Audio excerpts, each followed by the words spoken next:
Thematic fund और sectoral fund में क्या फर्क होता है? थीमेटिक फंड खास थीम पर आधारित फंड्स होते हैं। थीमेटिक फंड अलग अलग सेक्टर्स को मिलाकर एक बड़ी रणनीति पर फोकस करते हैं, जैसे टेक्नोलॉजी थीम जिसमें IT, AI, data science, internet कंपनियों में निवेश किया जाता है।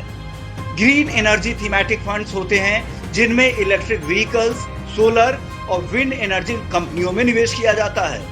वहीं रूरल इकोनॉमी की थीम वाले थीमेटिक फंड्स में FMCG, agri products, micro finance कंपनियों में निवेश होता है। थीमेटिक फंड्स में सेक्टरल डाइवर्सिफिकेशन होता है जिससे रिस्क थोड़ा सेक्टरल फंड्स के मुकाबले कम होता है। वहीं थीमेटिक फंड्स में अगर रिस्क की बात करें तो अगर पूरी थीम का प्रदर्शन कमजोर होता है तो पूरा थीमेटिक फंड प्रभावित हो सकता है। और अब बात करते हैं सेक्टरल फंड की। सेक्टरल फंड होते क्या हैं?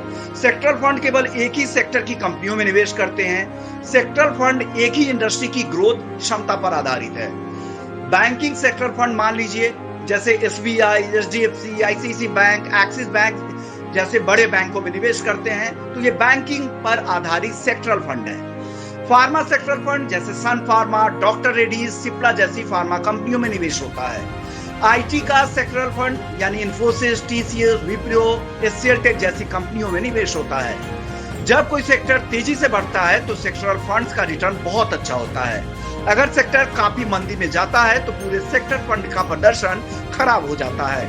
सेक्टोरल फंड में डाइवर्सिफिकेशन भी संभव नहीं है, इसलिए आप सोच समझकर जो भी निवेश करें, आप अपने जोखिम का जरूर ध्यान रखें।